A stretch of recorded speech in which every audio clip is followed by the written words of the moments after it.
And we decided, why don't we start the organization or the body that tells people what you need to do a cold swim and then record different feats in the cold. And on that day, at least in my mind, the International Ice Swimming Association was born. So it's an association. Really? Yeah. So it's a formal association. It wasn't started by me. It was the idea of another gentleman. But I was a founding member of it. And together as a bunch of mates, we said, well, let's tell the world the following. If you want to say you've done an official ice swim, you have to commit to swimming a 1 mile distance, so 1,609 meters. You have to swim that 1 mile wearing only a Speedo costume, one cap and goggles, no wetsuit, no grease. You can't even have a plaster on you. You've got a cut. You've got to take it off. It'll be that pure. No watch or anything? No, take your watch off. No watch. You have to swim that 1 mile in your Speedo in an outdoor body of water. Can't be indoors. And that body of water needs to be 5 degrees Celsius, which is 41 Fahrenheit, or below. If you can do 1 mile in the attire I've described and follow the rules that we set, you will be recognized by our organization, in the International Ice Swimming Association, as having done an official ice mile. And we'll give you a certificate, and we'll give you a red jacket and a badge, all that cool stuff, and you will go in our book of record as having done this ice mile. And we kind of, the gentleman who started it takes all the credit and did all the work to make it an official, and we then sent it off into the world to see if we get any bites, if there's anybody out there who actually wants to try this stupid stuff. And off it went, and probably about 3 weeks later, 3 of the founding members received an invitation to come and partake in an ice swimming event in a place called Tumin, Siberia. Okay. Tumin? Tumin, T-Y... You got to pull up the map, Jordan. T-Y-U-M-E-N. Okay. Tumin. And they were holding an ice swimming event. They had come across the International Ice Swimming Association, and they wanted to use the good name of the association at their event. And if we were prepared to do that, they would then fly us over, and we're allowed to come to the event, but not to do a mile, to do like a 50-meter or 100-meter dash, maximum 400 meters. Okay. Yeah, I'm looking at the map. I haven't seen this place for a long time. I've got mixed memories. That can't be it. It looks like... Oh, well, that's summer. Look for 2 men in winter. Is this... So are you swimming in a river or in the ocean? No, so T-Y-U. T-Y-U-M-E-N. Try that. Two men. Yeah. Somewhere on there. Oh my God, yeah. Now that's the right spot. Yeah, that looks better. Yeah. So Jesus. Now pull up like a map view of it.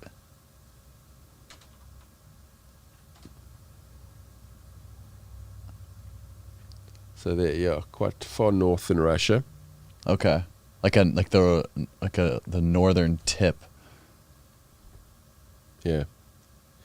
Looks cold. Yeah. So anyway, we're sitting in Africa, and we get this call from them to say, we found your organization, and we're having this ice swimming event, and if you want to, we'll fly you across if you let us put your organization name to our event. And we were like, hell yes, we're going to Siberia. I couldn't believe that anyone wanted to pay for us to do anything.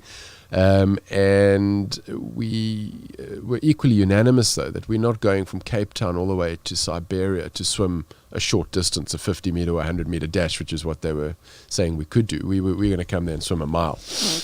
And they weren't happy with that. But anyway, long story short. They weren't happy with it? No, they said, not going to happen. So there was a lot of banter, and eventually we compromised on a 1 kilometer distance, 1,000 meters. And they said, okay, we can try that. They'll put the medics in place. And, we were a bit annoyed about that. And there was a lot of banter, and should we go, shouldn't we go? Eventually we said, of course we got to go. We'll toughen them up a little bit and, just spread the word about our organization. These pussy Russians. Yeah, Russians, come on. And we arrived probably 10 days later without doing much more homework, and were escorted to the swimming pools, in inverted commas. And I got off the bus and walked into the teeth of minus 27 Fahrenheit air temperature. In the air? The air temperature was minus 27. Oh my God. Dude, I don't know. I mean, I live in Africa. We just do not experience stuff like that. I knew without a doubt that there was the biggest mistake that I've ever made in my life to arrive there. There were no pools. There was nothing. There's no water. It was just absolutely white and everything was powder. I had 2 beanies on, 2 gloves on each hand, 5 layers of clothing, and I was absolutely in agony, getting frostbite through that. It was just insanely cold. Okay. And the idea of stripping into... I want to cry just listening to this. The idea of stripping into a Speedo and jumping in water, which doesn't exist because it's just ice, was impossible, literally impossible. And they were eventually cutting through the ice with chainsaws to expose this water. And to add insult to injury, the local media were fascinated by these 3 men who have now come from a distant land. These crazy Africans. Who have invented the International Ice Swimming Association and who have moaned that they can not swim a mile and only getting to swim a kilometer. These guys, camera people, wouldn't leave us alone at all, the journalism. It was just unbelievably.